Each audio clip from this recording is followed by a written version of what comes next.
is a woman who died alone, more than 100 years ago. No one mourned her.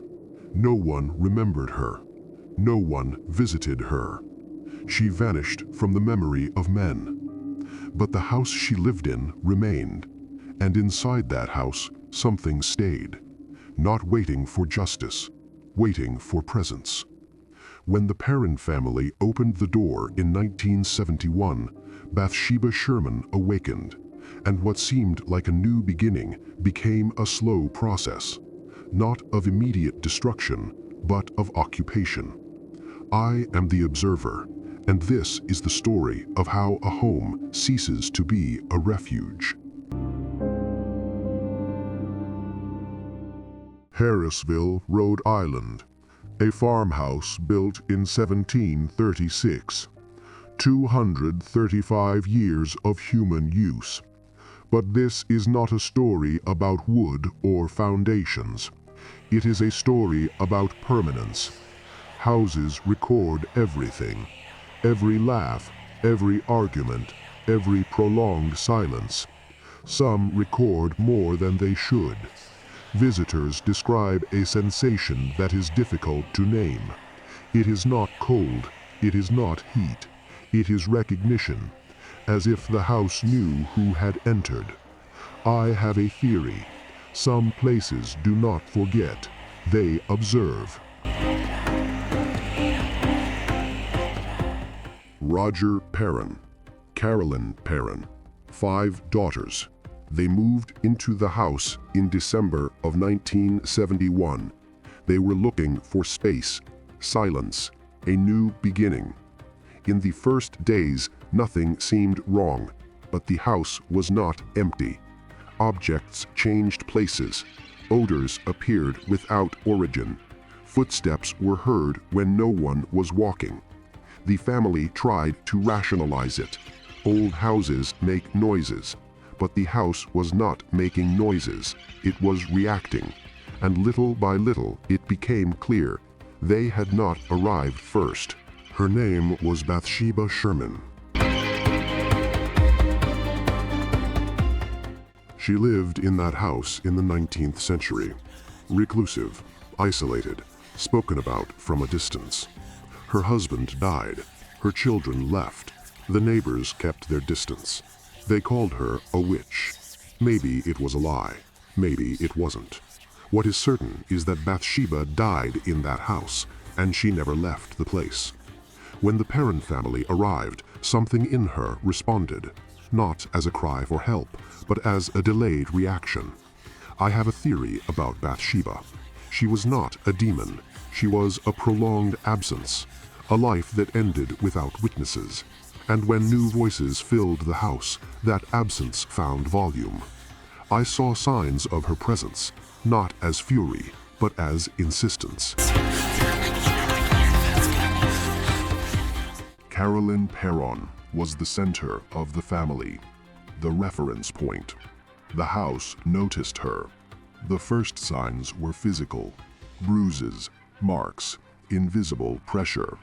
Then came the lapses in time, entire moments missing from memory, reports of behaviors she could not remember.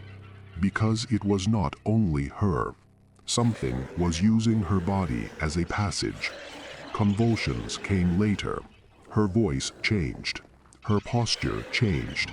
Doctors found no causes, no clinical explanation.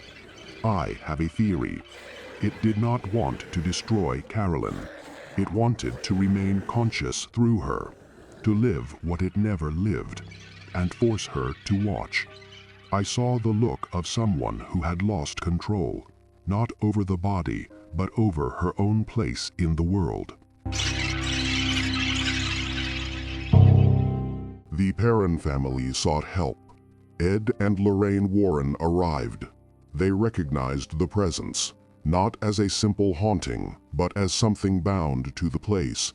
They attempted an exorcism, prayers, rituals, faith. For a brief moment there was silence, but the silence was not absence, it was containment. I have a theory. Some presences do not enter, They were already there.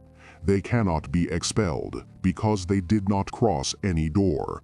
The Warrens left understanding this, not defeated, limited. After the exorcism, the house did not change. It remained the same corridors, the same doors, the same rooms, but something had adjusted. Reports indicate that the house became quieter during the day. No noise, no movement, as if it were conserving energy. At night, however, the vigilance returned. Doors were found open in the morning. Objects appeared in places where they had never been before. The children reported identical dreams, not with figures, but with the constant sensation of being watched, not chased, watched. I have seen this pattern before, when a place stops reacting and begins to wait. The house no longer needed to manifest itself. It had already been acknowledged, and for some places that is enough. The Perron family left the house years later.